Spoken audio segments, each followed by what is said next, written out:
Bonjour à toutes et à tous. Bienvenue à bord de Chemin de Fer, le podcast qui vous transporte dans les coulisses de la SNCF. Bon, je vous souhaite un bon voyage. À l'occasion des Jeux Olympiques et Paralympiques 2024, nous avons eu envie de savoir ce que le train français a bien pu apporter au sport. Aujourd'hui, nous allons parler bain de mer, sport d'hiver et droit aux vacances. Partir, c'est la première joie qu'apportent les vacances aux citadins prisonniers toute l'année de leurs tâches, de leurs soucis, des conventions. Trouville, Arcachon, Nice, de nos jours, vacances d'été riment souvent avec plage, baignade et bronzette. Mais cela n'a pas toujours été le cas, comme l'explique l'historien Laurent Tissot, spécialiste du tourisme et des transports. La mer n'inspirait pas beaucoup de confiance parce qu'elle était dangereuse, elle était imprévisible. On a peur des effets du soleil sur la peau, et notamment les classes aristocratiques et la grande bourgeoisie sont méfiantes à l'idée d'être comparées à des travailleurs qui œuvrent toute la journée sous le soleil. Donc la marque du soleil est une marque de classe sociale. Là où la mer va devenir intéressante, c'est d'une part, bien sûr, pour éviter les grandes chaleurs, mais aussi par le fait qu'on comprend que la mer est source de bénéfices thérapeutiques. Elle peut soigner. C'est la mode des bains de mer qui attire les classes aristocratiques, puis la haute bourgeoisie. Autant de monde qu'il faut bien acheminer jusqu'aux villes balnéaires. Bien sûr que le chemin de fer va jouer un rôle très important. Donc c'est les années 1840, fin des années 1830, mais surtout 1840, où il y a des premières liaisons en France entre Paris, Rouen, Le Havre, jusqu'à Fécamp, etc. Donc on a ces moments-là importants au niveau technologique, parce que ça transforme l'espace. On sait qu'on peut aller beaucoup plus vite et beaucoup plus loin, même si les temps c'est 40-50 km à l'heure, mais à l'époque, ça multiplie par 4 ce que l'on entend, le rapport que l'on a avec la vitesse et le rapport espace-temps. En 1850, on passait 2 nuits dans le train pour une journée au bord de mer. Et c'est une révolution pour beaucoup de gens. Les compagnies ferroviaires permettent aux bains de mer de se démocratiser. Donc, on va émettre des billets spéciaux, des tarifs spéciaux, des billets bains de mer ou des billets de train de loisirs qui vous transportaient au bord de mer. Donc là, on peut dire que le milieu du 19e siècle, pour faire gros, c'est un moment absolument de rupture. La mentalité, la vision des gens, quand de la mer et deux, du transport, change complètement, d'où une démocratisation alors qui va s'accélérer par la suite.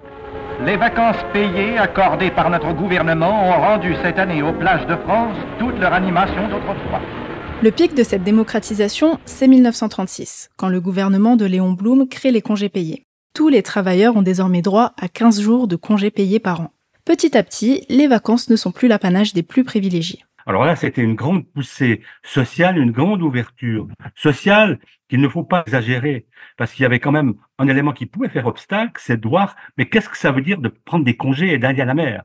Pour beaucoup de gens, on ne sait pas ce que c'est. Ce qui se passe non seulement en France, mais dans beaucoup de pays européens, il y a une nationalisation des chemins de fer, il y a la création de la SNCF. Donc ça, c'est un élément important parce que ce sera un enjeu dans les politiques qui sont mises en place à l'époque. Donc, ces aspects s'accumulent pour faire du chemin de fer un mode de transport qu'on explique comme étant central dans la vie des gens, à tout point de vue. Et là-dedans, bien sûr que vous avez du loisir.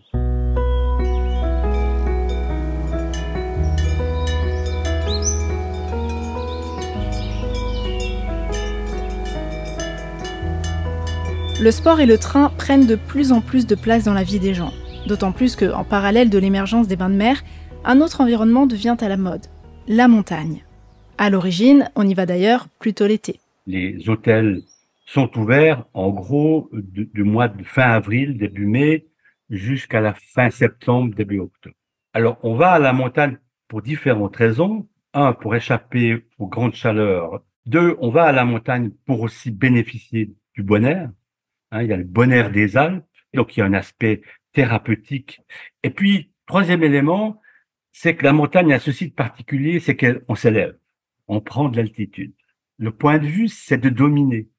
À un moment où on voit des théories économiques qui insistent sur la compétition, sur la performance, le meilleur gagne, c'est l'esprit du sport. D'où le fait que on va voir se développer dans beaucoup de régions et dans beaucoup de stations des chemins de fer dits de montagne qui vous apportent sans peine dans des stations à 2000 mètres. Donc il y aura finalement ce basculement de voir que la montagne qui était surtout séduisante l'été le devient l'hiver et le bord de mer qui était séduisant l'hiver le devient l'été.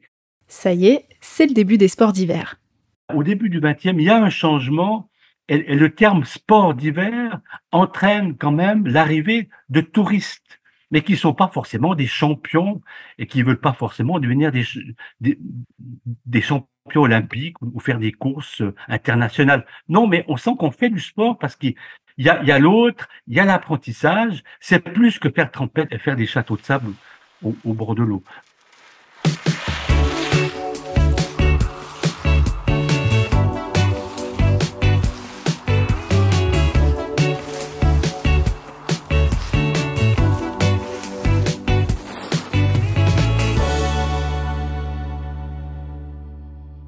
L'hiver à la neige, l'été à la mer, c'est toute une économie qui se met en place pour déplacer les touristes, mais aussi les loger, les nourrir ou leur fournir des skis par exemple. Avant même la création de la SNCF en 1937, les différentes compagnies ferroviaires investissent dans les infrastructures.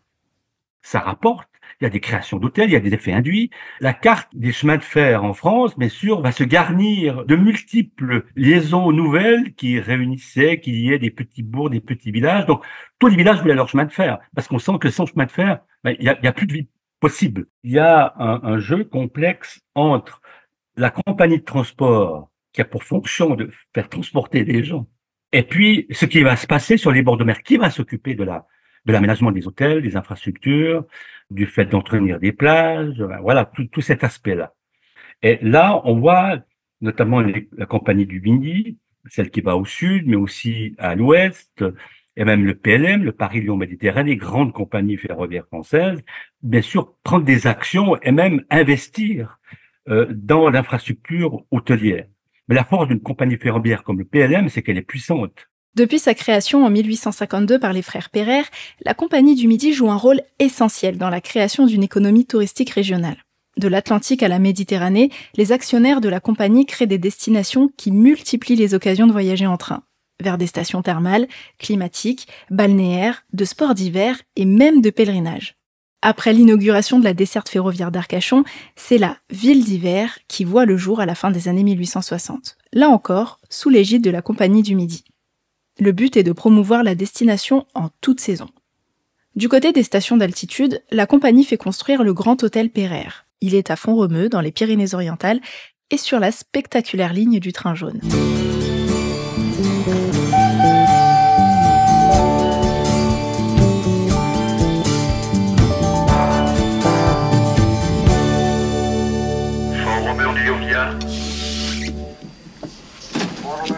En 1857 est créée la Compagnie des chemins de fer de Paris, à Lyon et à la Méditerranée, qui est aussi appelée le Paris-Lyon-Méditerranée ou le PLM.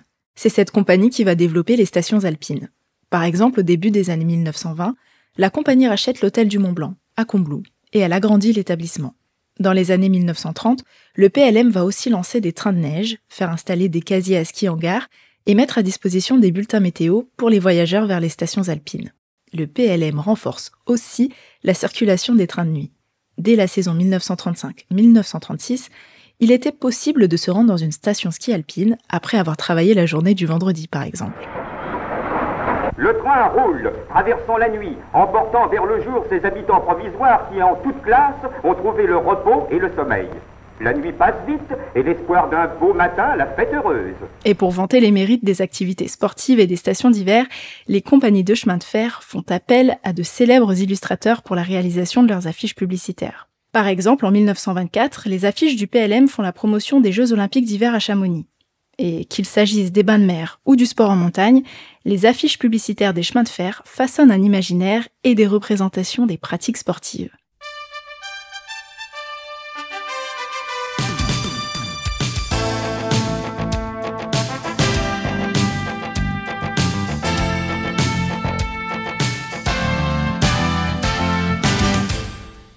Le chemin de fer et ses infrastructures vont favoriser le développement des compétitions sportives. En 1924, l'accessibilité de Chamonix en train est un argument de poids pour l'accueil des premiers Jeux olympiques d'hiver dans la station. Les infrastructures hôtelières qui sont construites près de la gare arrivent à convaincre le CIO, le comité qui organise les Jeux olympiques. À cette occasion, la pension du chemin de fer, aujourd'hui un hôtel de luxe, s'équipe en chauffage pour aussi ouvrir l'hiver. 1924, Chamonix. Ce sont les premiers Jeux d'hiver, il n'y a que 258 athlètes pour 16 nations. Mais déjà les investissements sont lourds. La commune réalise à ses frais un stade olympique de 30 000 mètres carrés recouvert de glace, la plus grande patinoire du monde, ainsi qu'une piste de bob et un tremplin. Sans les chemins de fer, il n'y aurait pas eu de compétition. Et toutes les compétitions nationales et internationales, jusque dans les années 30 et même après, se fondent sur l'utilisation du chemin de fer. L'organisation des championnats du monde de football, l'organisation des Jeux olympiques d'été comme d'hiver, l'organisation des compétitions internationales de ski, de rugby, nécessite un transport. Le chemin de fer, là, il joue un rôle absolument essentiel dans l'organisation des compétitions. Et si les compétitions peuvent exister et peuvent connaître un succès, c'est grâce au chemin de fer, parce que le chemin de fer amène les sportifs, mais amène aussi les supporters. Donc c'est là aussi des effets induits sur l'infrastructure hôtelière, parce que ces gens, il faudra les loger pour 1, 2, 3 jours, une semaine, enfin ça dépend la durée de la compétition. Donc je dirais que dès l'arrivée des chemins de fer et l'avènement des sports de compétition, mettons 1860-70 en gros, c'est clair pour l'Angleterre, mais peut-être pour les pays européens et la France 1880, le chemin de fer devient le moyen incontournable si on veut réussir à avoir des compétitions et à organiser des compétitions, à avoir des matchs, à avoir des manifestations sportives, même de sport individuel. Après Chamonix, Grenoble en 1968, Albertville en 1992 et en 2030 le site des Alpes françaises, le chemin de fer transporte les équipes d'athlètes et les supporters.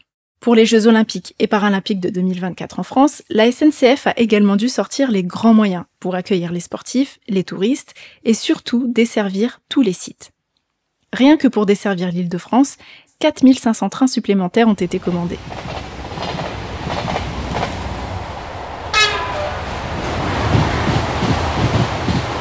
Après la Seconde Guerre mondiale et jusque dans les années 1970, la France vit une période de prospérité économique, les 30 Glorieuses.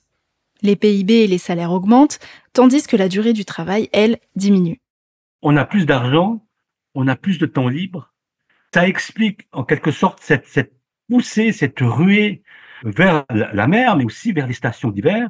Le ski en France devient un sport populaire, il y a des grands champions qui animent encore cette machine. Il y a de nouvelles stations qui sont créées dans les Pyrénées, dans les Alpes, dans les Vosges. Le problème pour le chemin de fer, c'est qu'il a un concurrent très sérieux qui s'appelle l'automobile. Mais avant de parvenir à ces paradis de nos régions, il faut traverser le purgatoire routier. Il n'y a pas de plaisir sans peine, c'est évident. La voiture se popularise. Chaque famille en a une, si ce n'est plus. C'est une révolution du transport, un peu comme le chemin de fer l'a été au XIXe siècle. Donc ça a été un sérieux challenge pour lequel les transports ferroviaires ont pu répondre et su répondre une certaine mesure qu'un parc automobile qui maintenant explose. Vous êtes toujours dans un bouchon toutes les 10 minutes et on sait que les conséquences que ça a sur l'environnement. Donc là, le chemin de fer, bien sûr, a compris qu'il avait une carte à jouer, genre que c'est toute l'ascension du TGV qui va devenir un moteur tout à fait important dans le paysage ferroviaire français. Eh bien, Yves Morosi, nous venons de rallier Lyon à Paris en 2h40. C'est ça, en quelque sorte, le grand Paris du TGV. Avec sa vitesse de croisière allant de 270 km/h à 320 km/h, le TGV vient directement concurrencer la voiture. La SNCF permet notamment un meilleur accès aux montagnes et aux Jeux olympiques d'Albertville de 1992 en réduisant de moitié le temps de trajet. En 1982, il fallait près de 8 heures pour faire un Paris-Albertville en train. Alors qu'en 1992, il ne fallait plus que 4 heures pour rejoindre Albertville et ses Jeux olympiques d'hiver. Grâce au développement de ces TGV, la SNCF a su revenir dans la compétition avec la voiture. Et pour récompenser les efforts de ses agents, elle a offert des billets gratuits à 5000 cheminots pour qu'ils puissent assister aux épreuves des Jeux d'Albertville. Le TGV a ceci de positif, mais qu'on peut juger comme négatif pour certains, c'est qu'un, il rejoint des grandes villes, donc des grands bassins de population, et deux, comme son nom l'indique, il va très vite. beaucoup plus vite que les voitures. Donc là, c'était des atouts indéniables que la SNCF a su jouer. On organisait des transports spéciaux à des heures favorisées, avec une infrastructure adaptée pour permettre à des gens se vouant au loisir de neige de s'y rendre dans des conditions les plus optimales. Et le train de neige offrait aussi la possibilité d'avoir des prix réduits pour des familles notamment. On pouvait voyager à des prix inférieurs à ceux qu'on vous proposait pour des voyages normaux.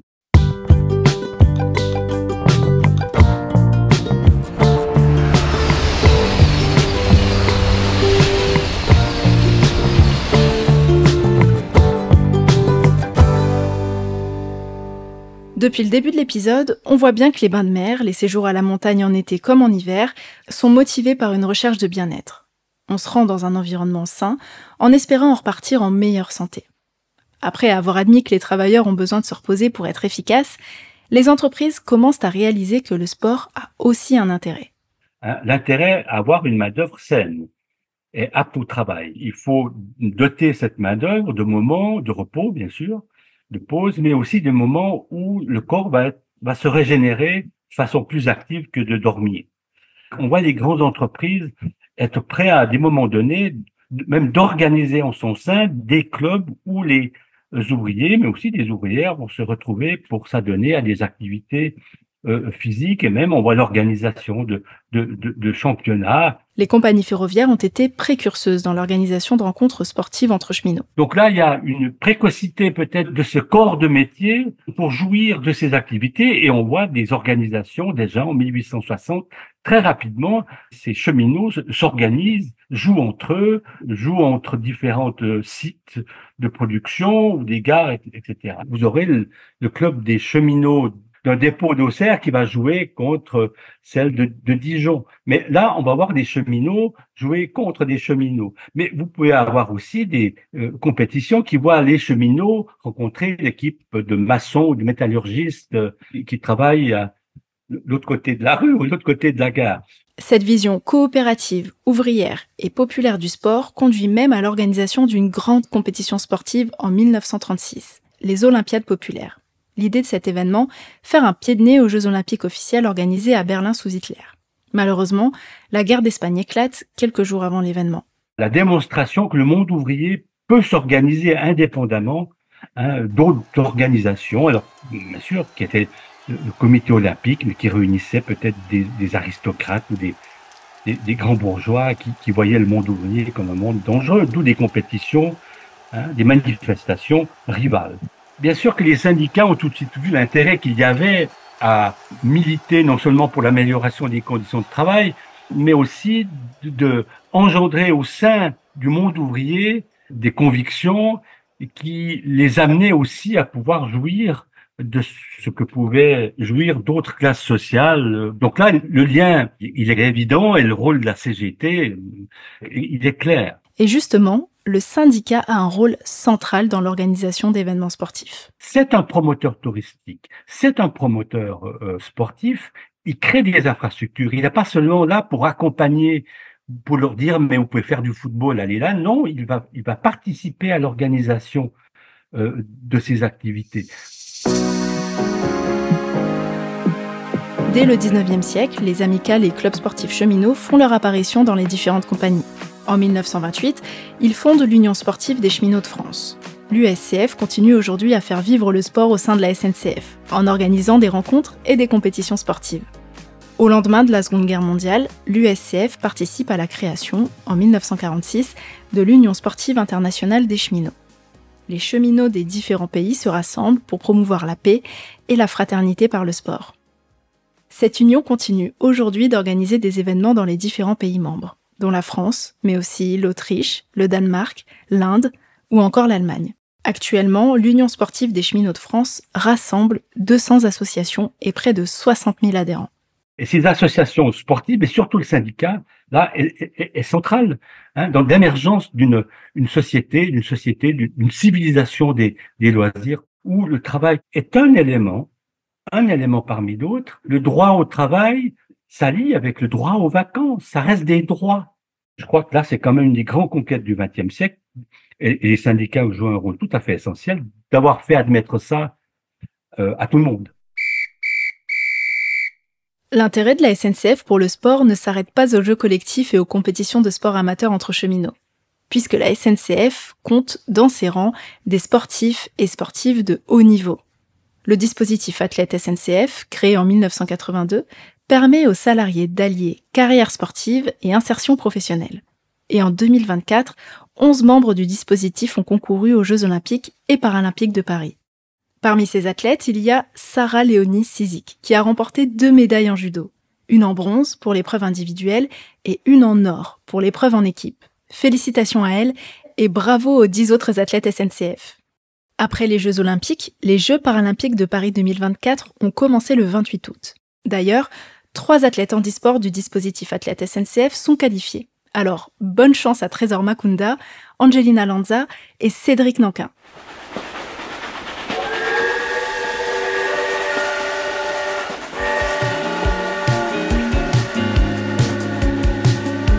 Merci d'avoir écouté cet épisode de Chemin de fer.